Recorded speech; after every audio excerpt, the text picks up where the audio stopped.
Hi, everybody. Chomp, chomp, chomp. Hi, everybody. Why would you choose to start with a mouthful of tasty treats? I'm hungry. Welcome to Super Breakfast Friends Club. The show where not a professional can be found. I got a lot of Doritos. You're not supposed to eat them in the recording. When would you? When else? I'm always Not recording. when we're recording. I record Well, that every... doesn't... What? That's got nothing to do with me. I'm only here once a week. I don't know what else you're recording. You know, evidence. Welcome to Super Breakfast Friends Club.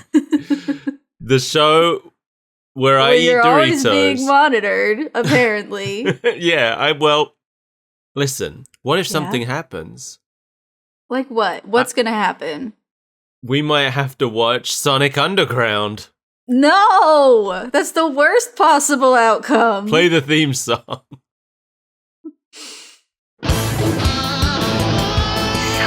Triplets born, the throne awaits. A seer warns of a deadly fate. Give up your children, separate. Bide your time, lie in wait. Sonic Underground, Sonic Underground. They made a vow their mother will be found. The children grow, learn what's right. Leaders of the freedom fight. They seek their mother, she knows they do. Is it time if she only knew? Will the prophecy come true? Sonic Underground, Sonic Underground. I long for my children, but I have to wait. To act too soon could seal their fate. They made a vow their mother will be found. Sonic Underground. How did you feel? You know, I would rather have watched this than Viva Pinata. Oh yeah? I did wonder, because it was almost Viva Pinata this week. I know it was. You've been threatening me with Viva Pinata for like a month, and I don't want it, Mike. Mel, it's been more than a month. Come on. I've been threatening you with Viva Pinata since this show began. Every morning you wake up, and the first thing in your head is Viva Pinata. Filled with fun. I do genuinely sing that song all the time in my daily life. I know, because it gets stuck in my head all the time. I'm like, why is this? Oh. I keep Mike. finding myself singing it while we play Repo. I don't know why. Yeah, and that's why it lives in my head now, forever and ever. No, it lives in your head now, forever and ever, because it's great. It's not. It's a good song. It's not. It's catchy. I don't know that I would call it a good song. I would. But we're not talking about Viva Pinata this week. Maybe next week, since you want to talk about it so badly. No. I mean, you brought it up. And you sang the theme song. Made the machine be on grow. We watched Sonic Underground again. Because I realized we haven't watched it since like 2024. Good. So we watched the episode titled Beginnings, written by Ben Hurst and Pat Alley, who we've seen together before as friends, not just on Sonic Underground. They did do the first Sonic Underground we watched together, but they also wrote one of the 1993 Sonic the Hedgehog episodes we watched. It was one titled Sonic and Sally, but that show, the episode titles really mean nothing in that show. So I have no idea. Doesn't tell us anything about what happened. No, that's the show where the episodes have titles like Supersonic and Ultrasonic and stuff, and they're never related in any way. Like Sonic and Sally, I think Sonic and Sally have been in every episode together. That could be anything. It could literally be any episode of the show that we've watched. All we know is it's not the episode where Big Sal gave Sonic a ring. No, because that happened at Christmas. Sonic and Sally was the one with the fake Sally. There was one with a fake Sally? Yeah, there was like a Sally robot. And only, why is there always a robot girlfriend? And only Tails knew that it wasn't the real Sally. Oh, yeah. Yeah. So that one, they wrote that episode. And they wrote this. Thanks, guys. This first aired on April 4th, 1999 in France, and it aired on August 30th, 1999 in America. But this one is notable for being the first episode aired in the US. That makes sense. The fan wiki lists it as the first episode that was made, but the production code of the episode identifies it as the 26th episode that was made. And that makes sense to me because everywhere else it aired, this aired as the 26th episode. It's the 26th episode on the DVDs. Right. So I think it's fairly safe to say this was the 26th one they made, but I think it comes down to fans not understanding how production works. So I think they see that this episode is kind of like, you know, a beginning, and it's telling, you know, the backstory of what happened. Right. So they think that must be the first one they made. But here's the thing, guys. They don't always make the episodes in the order that they're supposed to go. That's true, but what's wild to me is that they didn't air this in an order that made sense. I think I would make the argument that it doesn't matter where this episode airs. I guess. I just feel like that's really late in the season to be like, oh, by the way, this is how everything started in case you hadn't figured it out yet. But I feel like we could tell, right? From just the information we've been given in other episodes. I don't feel like this one but then told us that anything. brings up another point, where this is a pointless episode. This is a pointless episode. I agree.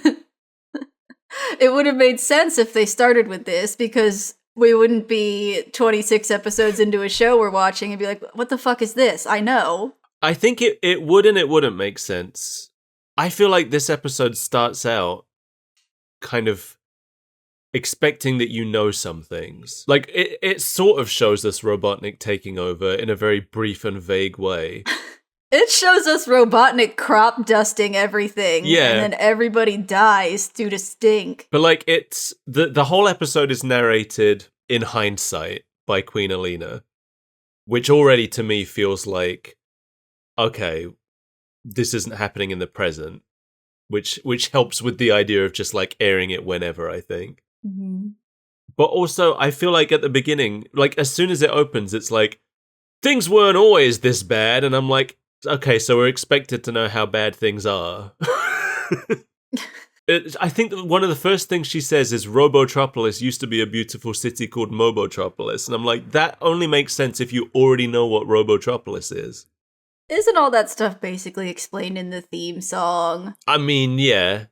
This entire episode could just be replaced with the theme song. Like, there's really nothing in this episode that we're told that wasn't in the theme song. So anyway, did you notice? Oh, you might not have noticed because we've not seen him in the other show, actually. There's a statue that crumbles near the start, and it's the statue of King Acorn, Sally's dad from the other show, which makes no goddamn sense. I did notice the statue. I had no idea who it was supposed to be. Yeah, it's Sally's dad. Okay. So, like, is Queen Alina married to Sally's dad? As Sonic and Sally, well, Sally doesn't exist in this show, presumably, but if she did, would they be brother and sister? Weird. Like, would they be oh no. What have you done? No, I just I thought, would they be step siblings? And then I had a flash of how all the, like, because in my mind, I'm like, they're step siblings, so that means their romantic relationship is weird. But then I remembered that, I know, that's why I'm asking, what have you done? You've brought it into existence. Oh, you know exactly where my mind went. Okay. Yes. Yeah, I hate porn now. It's all weird. Why is it all weird? Because the world is full of weirdos. And the more you consume, the weirder it has to get for you to feel anything. Anyway. Step siblings are siblings, everybody. Get it out of your mind that they're not. Weirdos. This is a show about Sonic the Hedgehog, Mike. Yeah, I know, but they started it. They put King Acorn statue here. What am I supposed to think about? Literally nothing. That's what I thought about. So we're told that Robotnik leaves the aristocrats alone because they're a source of money, but he roboticized all the poor people and outlawed the royal family. I have a lot of questions about the aristocrats. Yeah? Why is every non-Sonic drawn like that? Like their faces are articulated like creepy dolls. Yeah, this is kind of a problem with the other show as well, but it's worse in this show, where the artists on this show had no idea how to design a Sonic character. So unless they come directly from the games or are a direct recolor of Sonic, they look like they're in a completely different universe. Yeah, I don't like it. That's really underlined for me later on in the show when they're comparing the like shapes of the secret weapon to figure out what kind of animal it could be. We'll get to it, but it really made me laugh. So Queen Alina goes to see an oracle who tells her to give up her children, separate, bide her time, lie in wait. It's stuff we already knew from the theme song. Right, I was there. This is the Oracle of Delphius, played by Maurice LaMarche. We know Maurice. We do. We know him very well. I know him mostly from Futurama, I would say, but even on this show, we already know him as Sleet. We also know him as the chief in Tak and the Power of Juju. Remember that? Oh, God. I was thinking about that show randomly the other day. I have no idea why. I don't remember a damn thing about that show. I remember Patrick Warburton was in it. Oh, yeah, I forgot that. Maurice was also the voice of... Oh, I think not just the voice. He played Edison in the Super Mario Brothers Super Show. Oh. Yeah, we like that guy. We do. This Oracle is a weird little alien. I've got no idea what he's supposed to be. No, but also, real quick, before I forget, like, when we see this cradle for all of the Sonic siblings to be in, there's only a picture of Sonic on the side. Yeah, well, he's the important one. I thought that was really weird. Do we know, like, the order of birth? I don't think we do. But I would assume that Sonic is the oldest. I guess. I don't know. I assume Sonic is the oldest and Manic is the youngest. That just makes sense to me. Probably. I mean, ordinarily I would assume that Sally was the oldest, but because it's Sonic, of course he's going to be the oldest. You mean Sonia? No, they're the same thing. Yeah, I don't know. Like, I think she just planned for one baby, and then they, like, took a picture of that one baby and put it on the cradle, and then more kept coming. They're like, what the hell? Took a picture of that one baby. I want to know why they needed a picture of the baby on the cradle in the first place. Just in case she forgot what goes in there. Yeah, that does make sense. Alina's hiding outfit is stupid. It's so big. It's ridiculous. Like, I feel like you're more conspicuous dressing like that Yeah. than if you just went out in your royal garb. Yeah. She looks like a snake person or like an isopod. Oh, we didn't talk enough about how weird this Oracle guy is. Yeah, this weird bumpy alien. What do you think he is? I don't think that he is like a creature. I don't know. He looks like the anthropomorphic personification of a booger. Yeah. He's like a weird crusty lizard with this strange elongated nose. And his nose is like, I don't know how else to say it, but his nose is on the tip of his nose. Yeah. Yeah, no idea what he's supposed to be. No idea what they were thinking with this one. He's an oracle, obviously. It's just so, like, everything about it is so out of place. Yeah. There's not really a lot of fantasy in this show, and then there's an oracle. It's like, yeah. mostly a sci-fi show, except for the oracle. He's a sci-fi oracle, okay? It's like Dune. Okay. Anyway, so Alina has to leave the children with different people and go run away. This did answer a question I've had for a long time, which is why would she leave one of her children with a poor, thieving family? Yes, yeah, that's the one thing that we actually needed answered that gets answered here. And I wonder if this whole episode just exists to answer that question. She leaves her daughter with aristocracy and her youngest son with just some dirty tramp. Yeah. So we see her leave Sonia with Lady Windermere, who's played by Gail Webster, who also plays Queen Elena, and it's very obvious that it's the same woman playing both of them. She leaves Sonic with a couple who are unnamed in this episode, but apparently the subtitles identify them as Bernie and Estelle. Bernie is played by Gary Chalk, who we know very well as well. Yeah. He plays Robotnik in this show, but we mostly know him as Grounder in The Adventures of Sonic the Hedgehog, King Hippo in Captain N, and Gutsman in Mega Man. Is he the one that's also Chomp Chomp? No, that is Frank Welker. Right. And Estelle is played by Gail Webster again. She just plays all the women in this show. Yeah, that sounds about right. Yeah, and she leaves Manic with a woman that we don't really see. We see her for a second as she comes out the door and sees that nobody's there after Alina knocked on it. Because a funny little rat man steals the basket before the door is answered and runs away with it. I don't know why they wanted to steal a baby. So I'm watching this and I'm thinking that they're going to get that baby back to their hideout and be disappointed because like maybe they thought it was a package or something. But no, they wanted the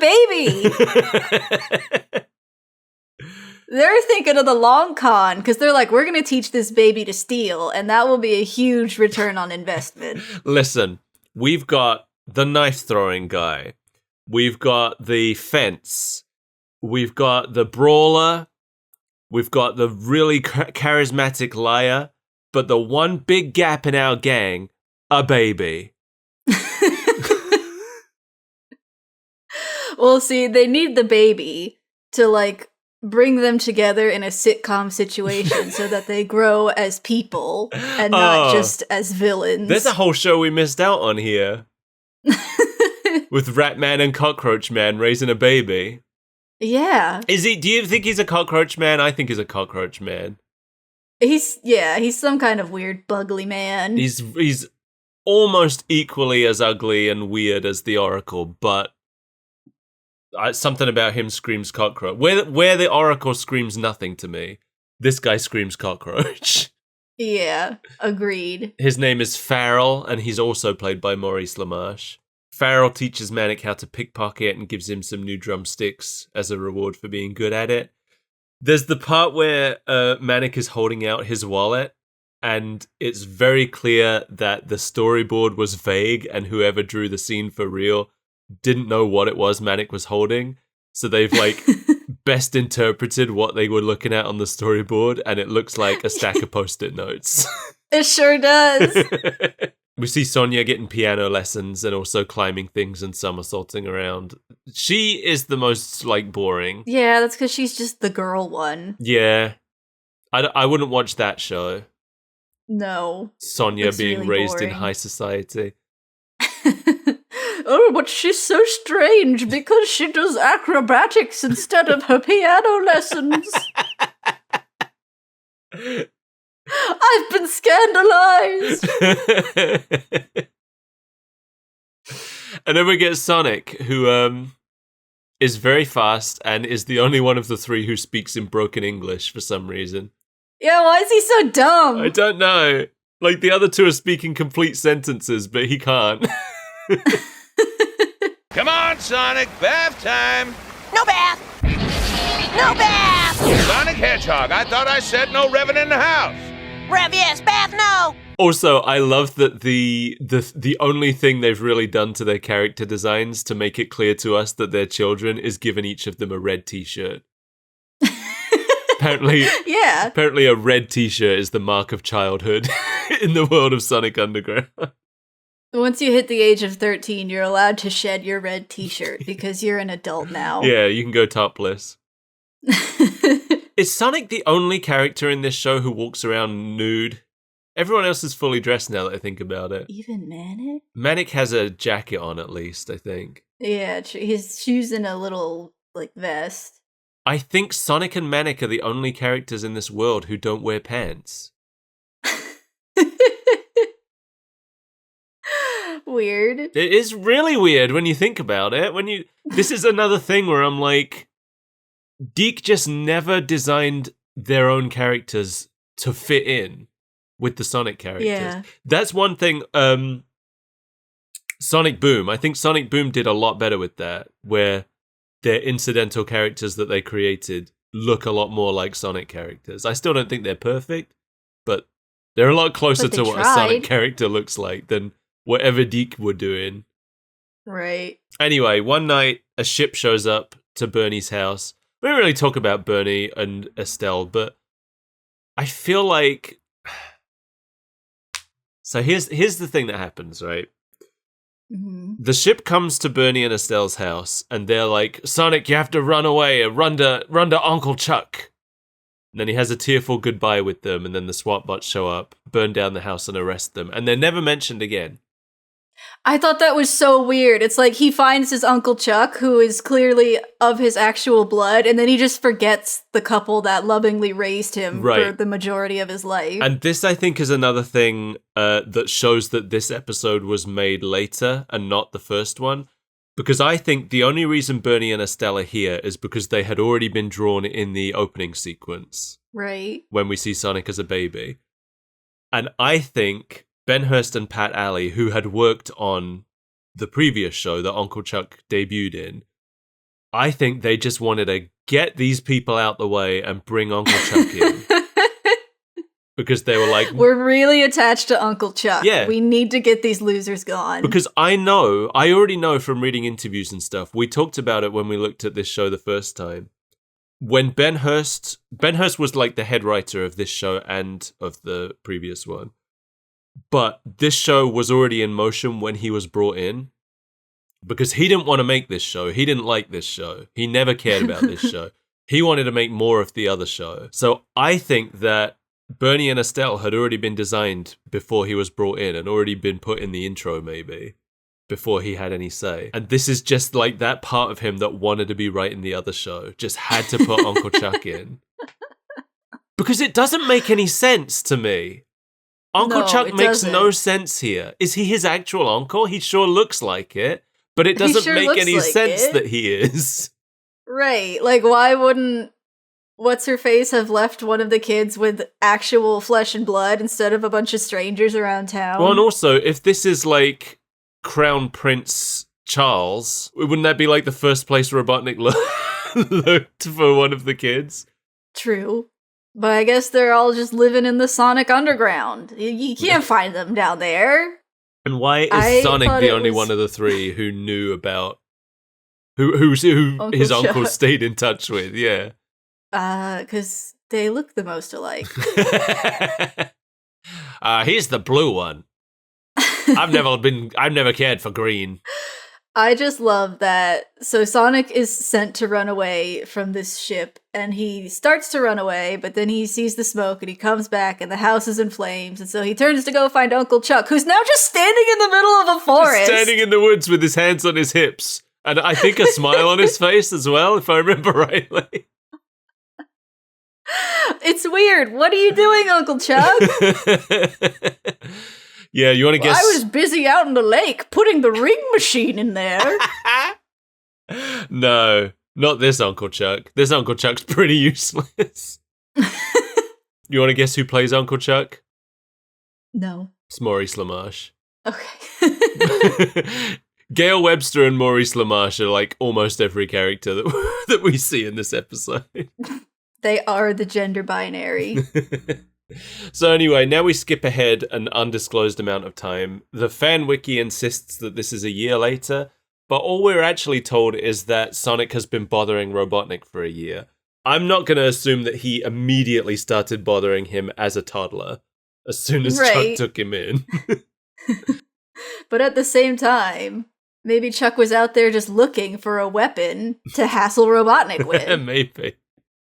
Yeah, no, I think it's much more likely that several years passed, but it's been a year since Sonic started being a problem. Sonic's always been a problem. Oh, for you. Sonic is now the secret weapon of the Resistance. He and Uncle Chuck are raiding Robotnik factories together. Why is Sonic the only one of the triplets who has superpowers? Reasons. That has always been strange to me.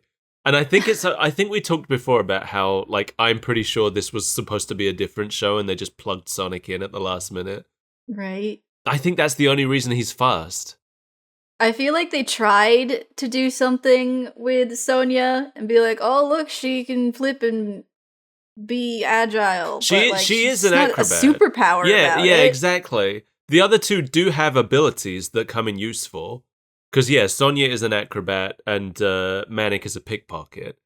But those aren't superpowers. No. Sonic is a What is superhero. picking pockets gonna do to stop Robotnik? Yeah. And those are both things that were practiced. Right? It's made pretty clear to us that Sonic's speed is just something innate that he has.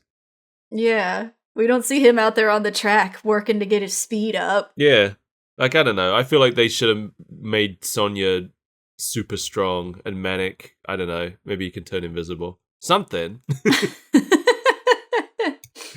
Sonya with superpowers, like with super strength specifically, would actually make her interesting to me. Yeah, but we don't get that. They never give super strength to the girl.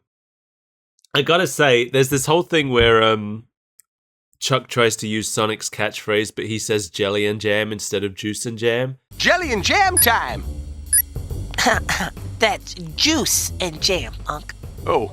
That was so stupid. In my opinion, juice and jam does not sound any cooler than jelly and jam. They don't sound cool and they don't make sense. Jelly and jam time actually makes more sense than juice and jam time.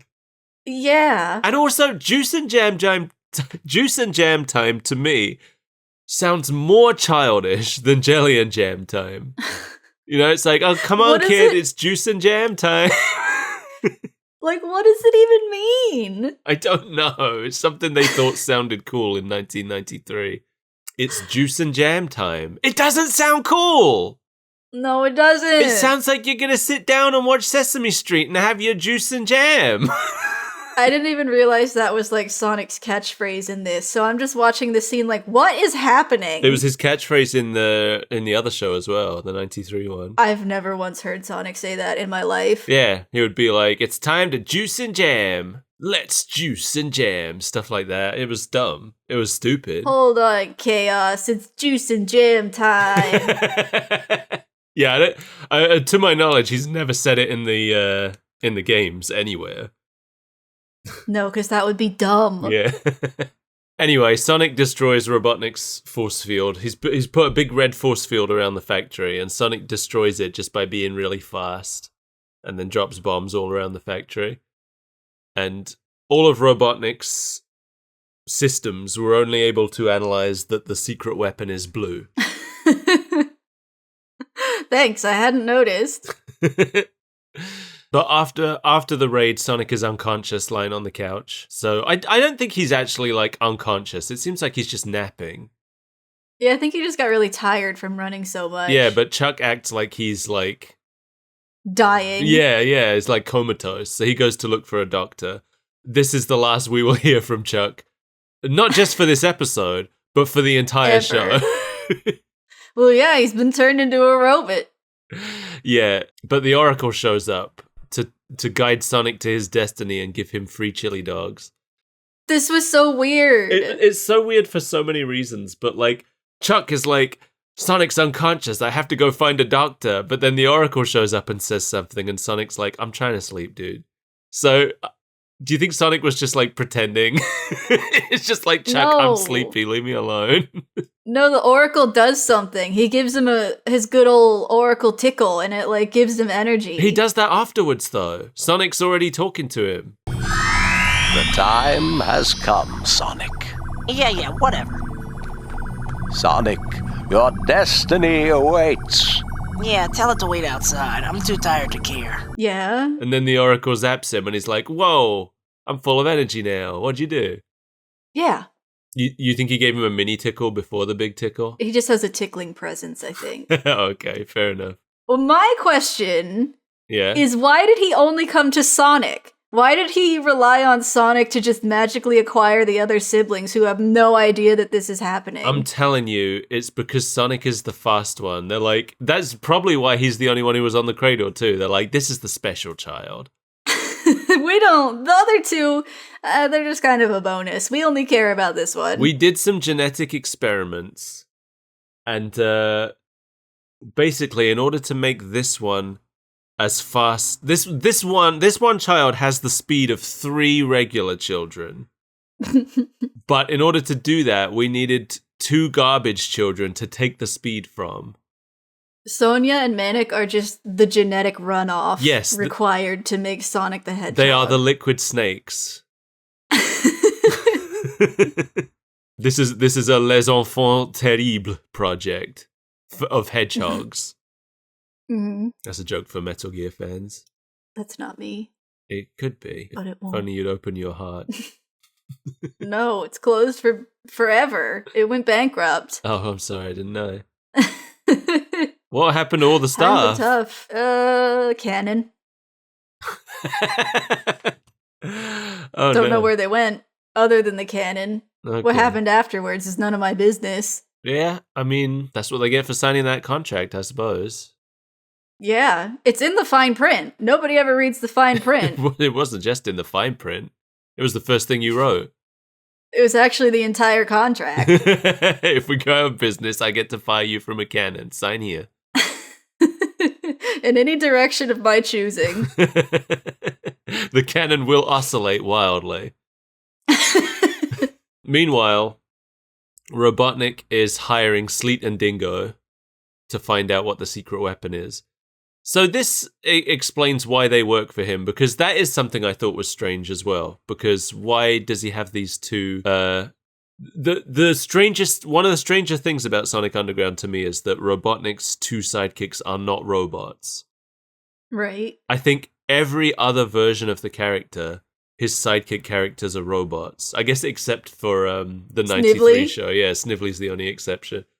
But Snively, I think the idea is that he is like they're the 2 only humans in the world, and they, I think, arrived there together or something. Okay.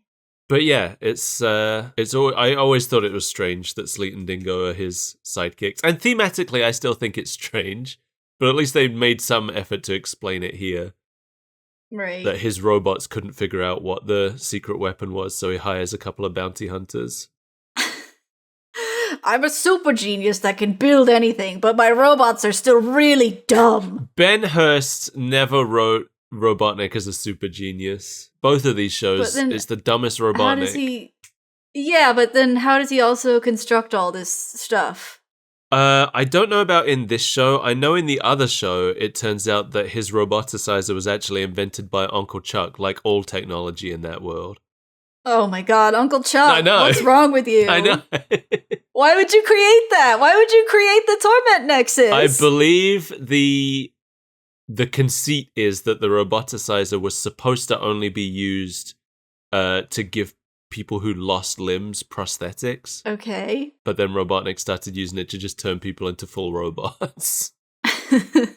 Something like that. It's something. I don't know. But they didn't want Robotnik to be smart. He's just a guy who stole all his inventions in their shows. Which I think ruins him. So Uncle Chuck is the real villain. Uncle Chuck is the real villain. But didn't we kind of know that all along? Yeah, we did. So the Oracle tells Sonic that he needs to sing the song in his heart to find his siblings, which is our excuse for a musical number.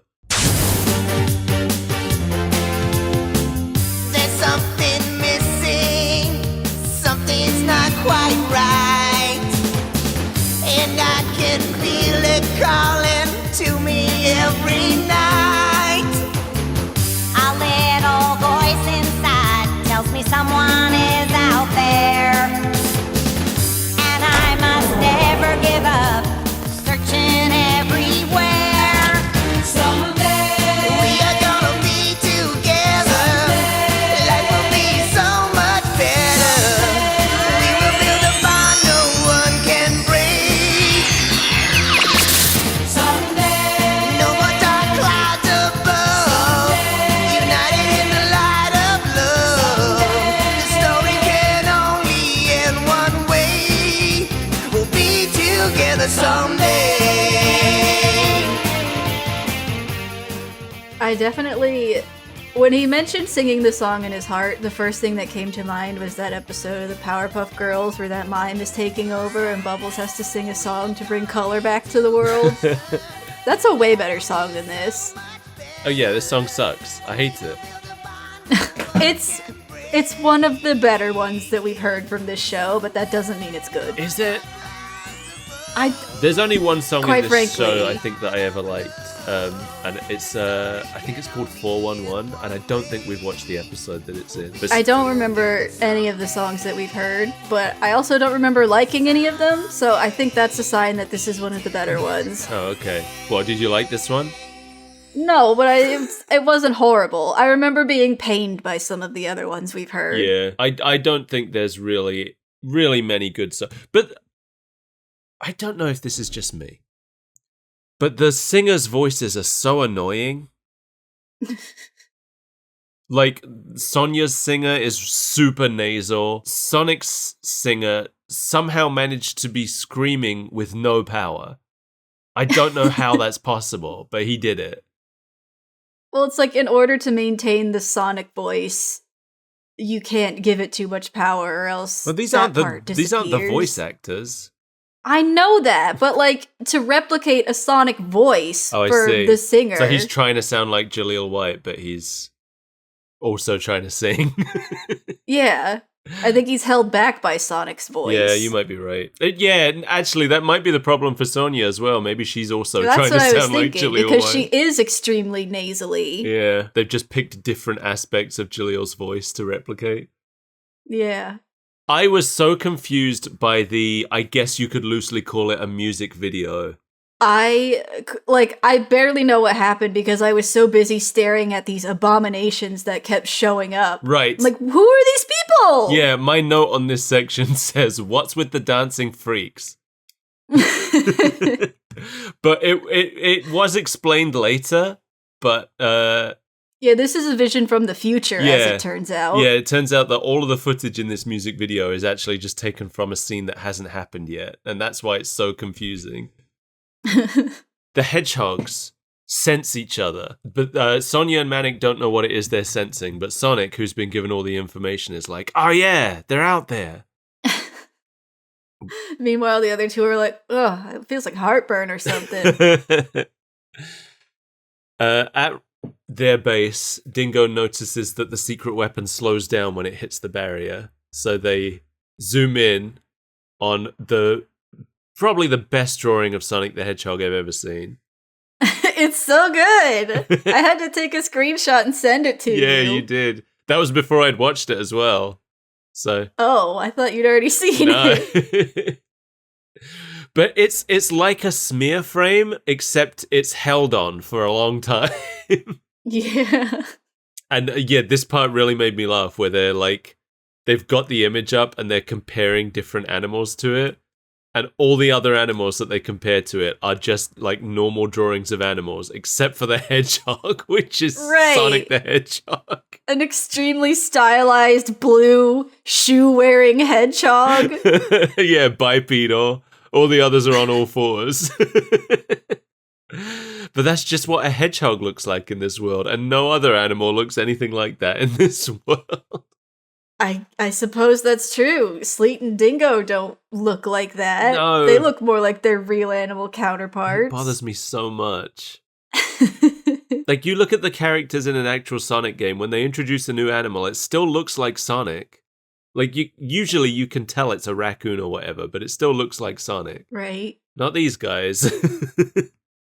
Now we get into my favorite scene from this episode. Oh, yeah?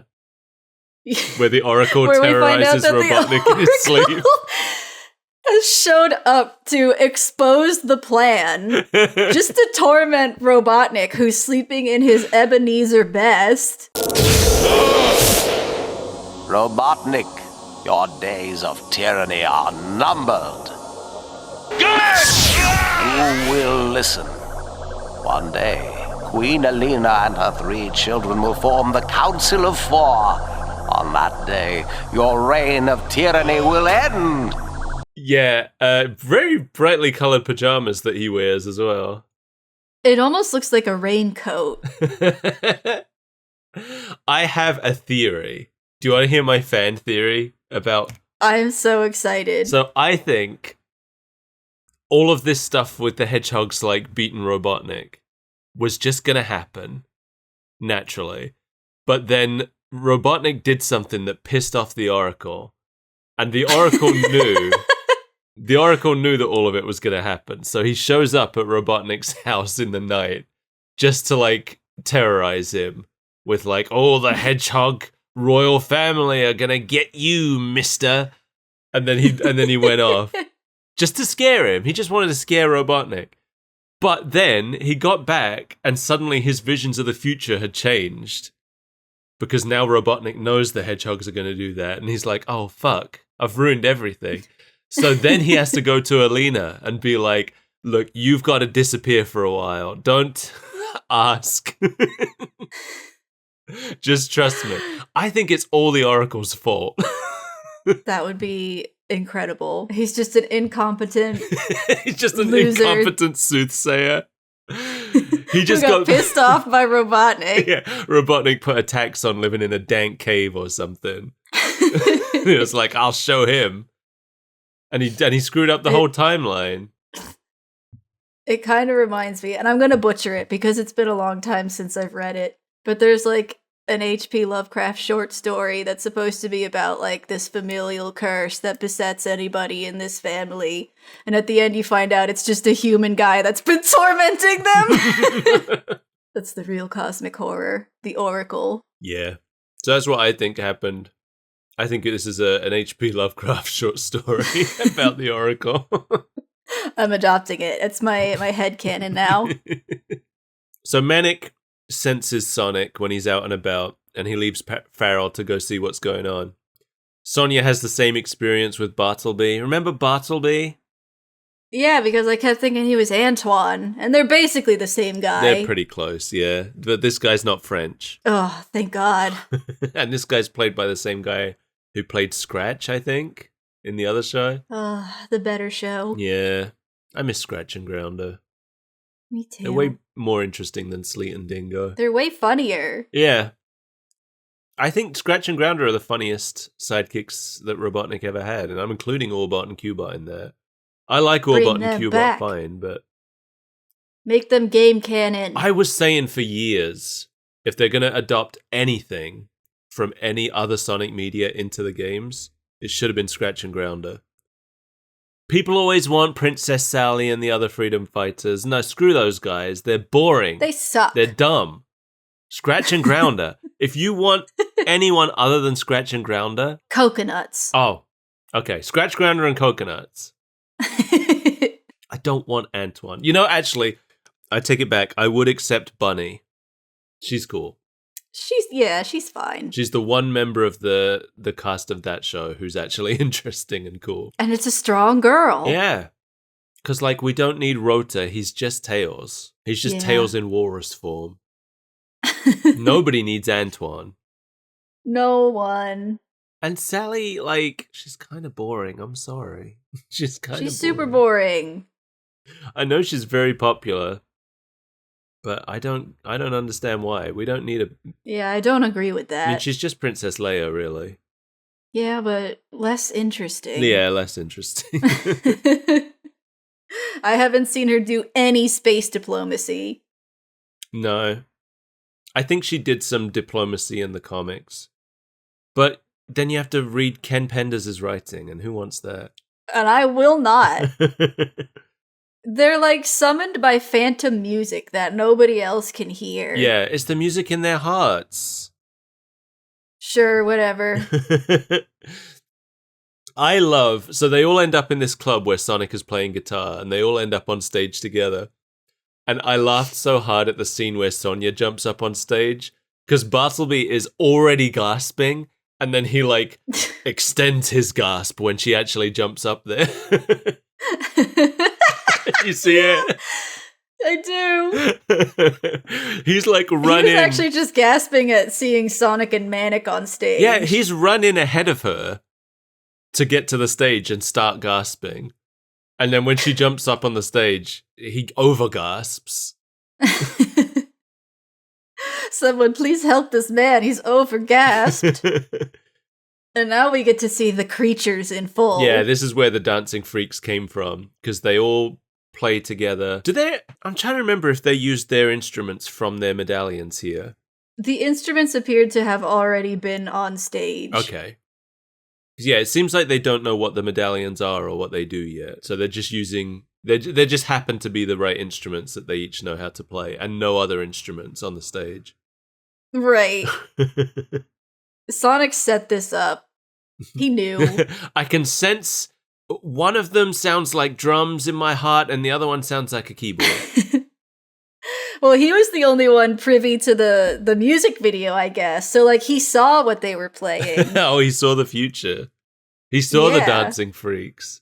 He sought out the dancing freaks. Yeah, what wasn't included in the music video is that the dancing freaks are interrupted by the wall of the club being exploded as Yeah. Sleet and Dingo raid it. Or at least SWAT There was bots one do, I can't particular remember. dancing freak that had my attention the entire time. And in reality, we only see him for about 2 seconds before the wall explodes behind him. Is he the one that's like mostly mouth? Yes. Yeah, I saw him too. What a weirdo. Like, when I say mostly mouth, I don't mean his head is mostly mouth. I mean his entire being is mostly mouth. Yeah. Another case of, like, these are not anthropomorphic animals. These are freaks. These are just creatures. So anyway, we see video footage on cameras of Uncle Chuck and Farrell being arrested and realizing who the hedgehogs are. I think they've only got files on Sonia because she's living the high life with the aristocracy. So he sends SWAT bots out to arrest her caretaker. So all of the caretakers are arrested now. Is this the mouth guy? Yeah, there he Is is. the mouth guy. So what I thought was weird is, so the SWAT bots break through the thing and Sonic's like, I'll get you guys out of here. Let's regroup in 2 hours for some reason, and then I'll explain everything. And in those 2 hours, they've gone home to watch their caretakers get abducted or learn that they've already been abducted. Yep. What got me is when they do regroup, they vow to go and save their adoptive parents. But the Oracle shows up and is like, you're too late, and shows them that they're all robots now. Whoops, you failed. The kids are upset for a moment, but just a moment. Yeah. They quickly move on. I'm afraid you are too late. Farrell. No! It is time for you to explore the power of your medallions. I always wondered why I had this. Yeah, and why I couldn't bear to take it off.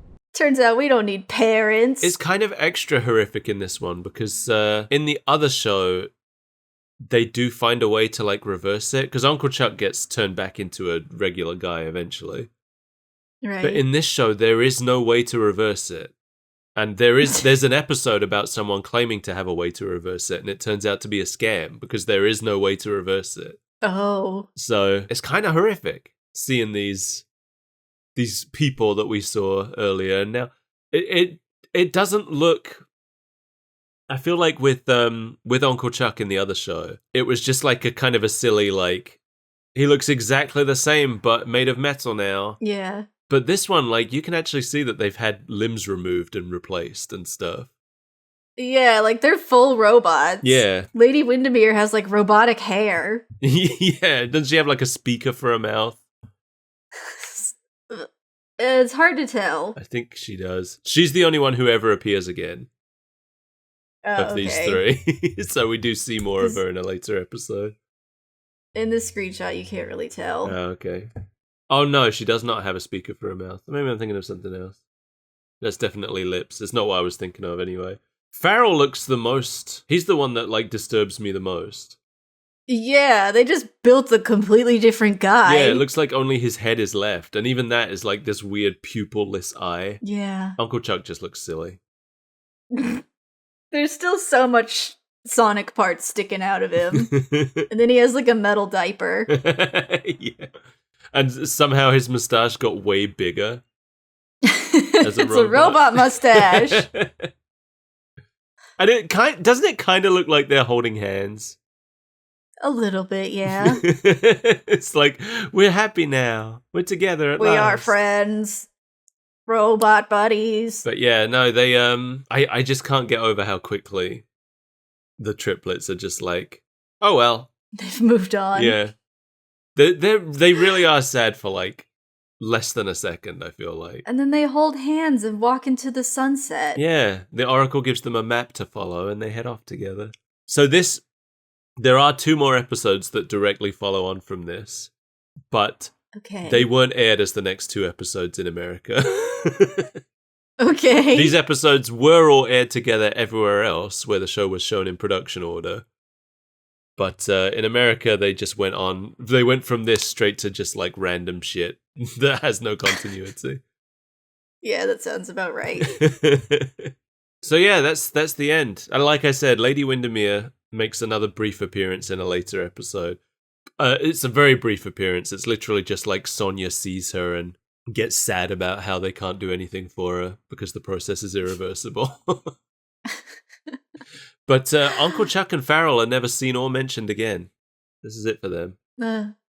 Well, I guess he wasn't that good of an uncle. He didn't really leave much of an impression on Sonic. No. Sonic's like, well, at least I don't have to be a weapon of war anymore.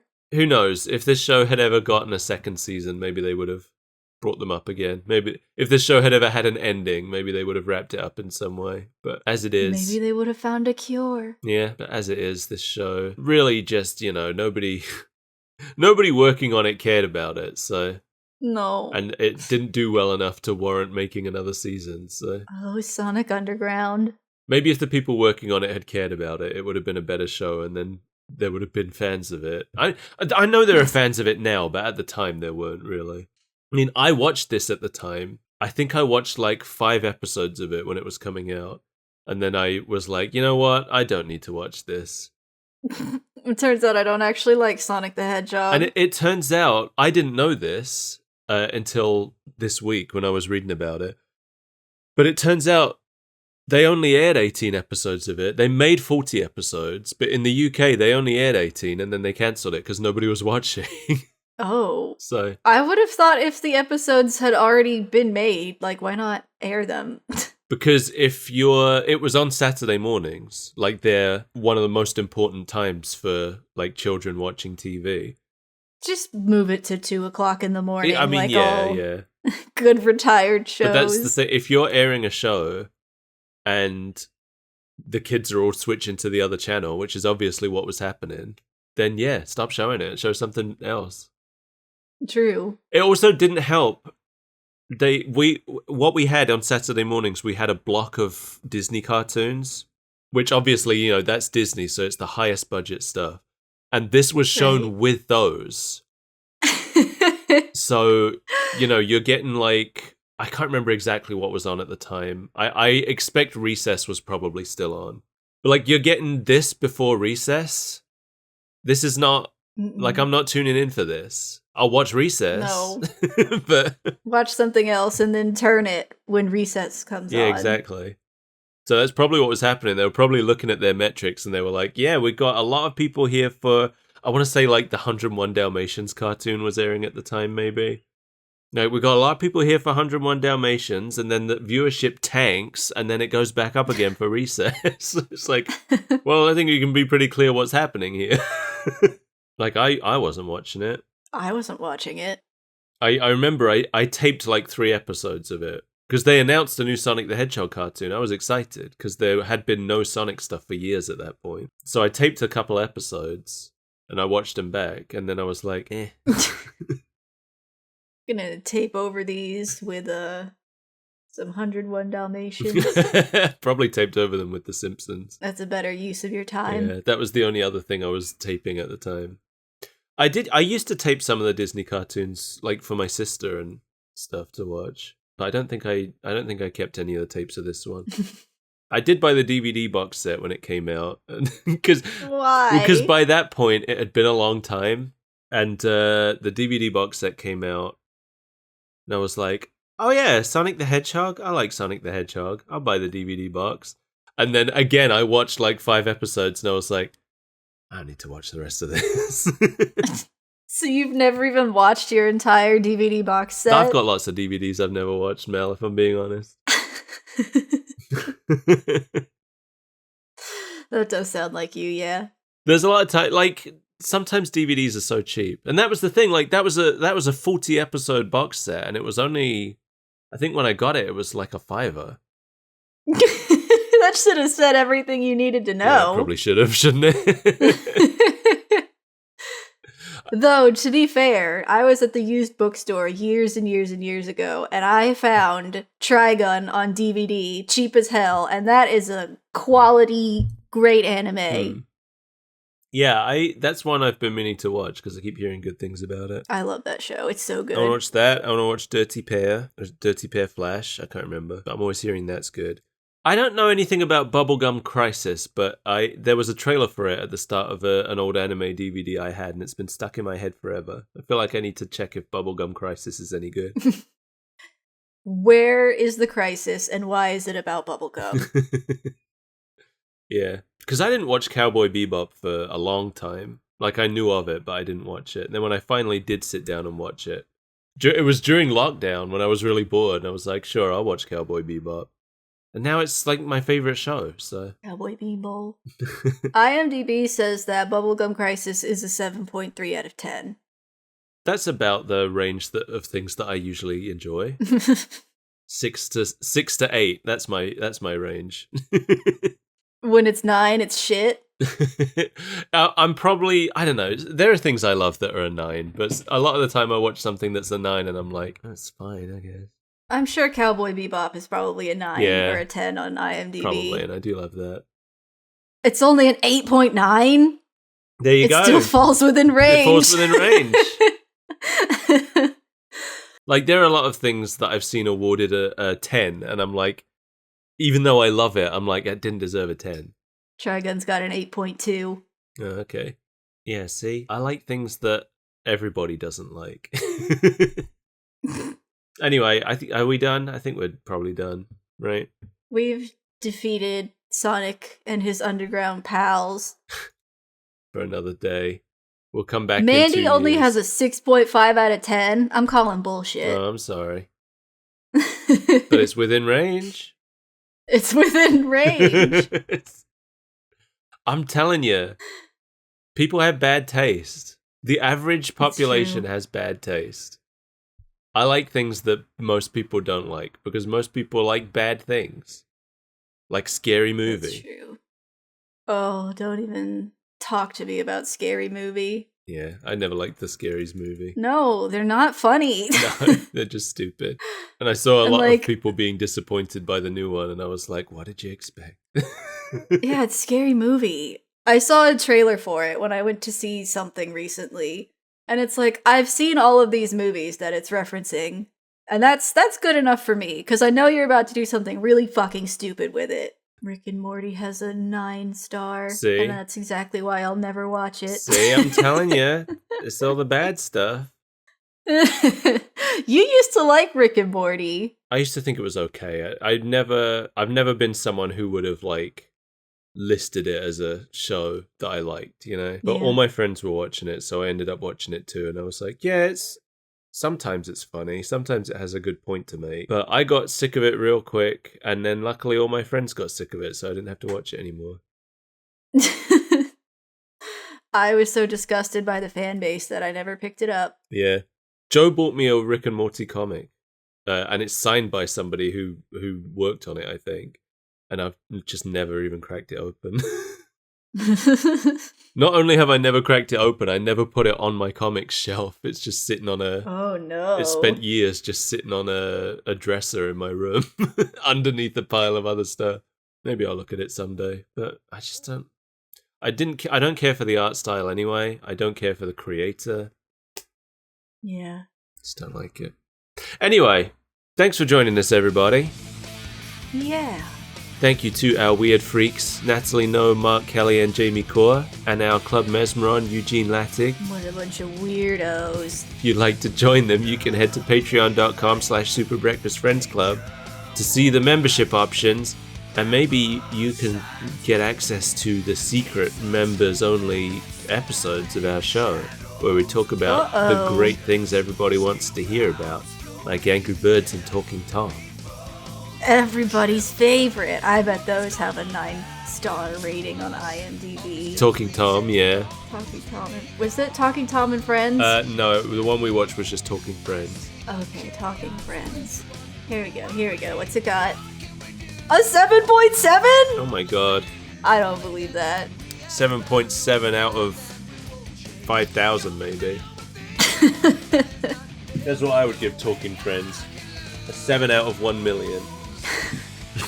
Even that feels generous. It is generous. I'm being really kind.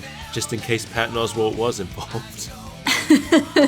He's the only thing that gets at any point. Yeah, and even then it's speculative, because we don't know if it was really him or not. True. I suspect not. I'm Skull Pirate Mike, and you can find me on the internet under that name usually, unless it's not me, and then in that case, that's not me. Thanks. I'm on twitch.tv/SkullPirateMike, streaming through a whole bunch of LucasArts adventure games. As of this recording, I just finished Indiana Jones and the Last Crusade, the graphic adventure, and I'm about to start Loom, but by the time you're hearing this, I should have finished Loom. I'm going to estimate that by the time you're hearing this, I'll probably be on Sam and Max Hit the Road. We'll see. We'll see if that matches up with my expectations. We'll see when you're editing. Yeah. You got anything to say, Mel? Not really. Don't try to find me, because I finally cracked open Corpse Party, and that's my life at this point. Oh yeah. For better or for worse. You were gifted Corpse Party, right? I was gifted Corpse Party by one of our beautiful listeners. Can I do a shout out? To the person who decided to hurt me. Yeah. Viscerally. Thomas, what have you done? Thank you, Thomas. I enjoy Mel's pain and suffering. I know you sent me some screenshots of the butt salve stuff. Yeah, about buttering up her pooper.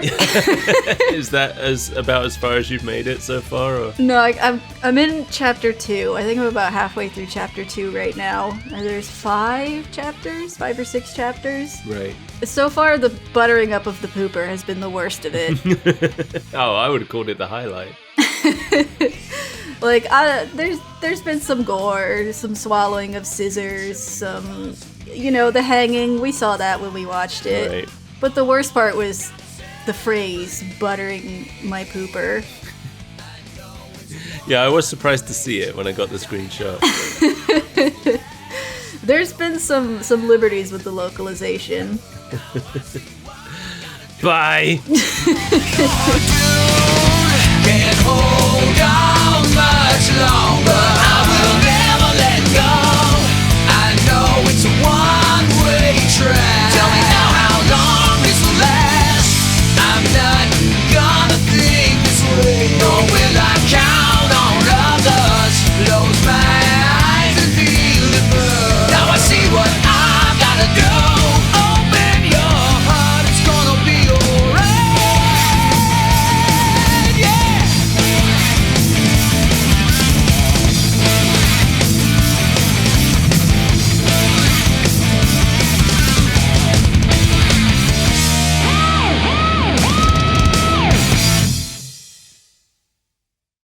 They made this show to promote Sonic Adventure. Yeah, it's basically the same thing. Sonic Adventure is one of my favorite video games, and this is the show they made to promote it.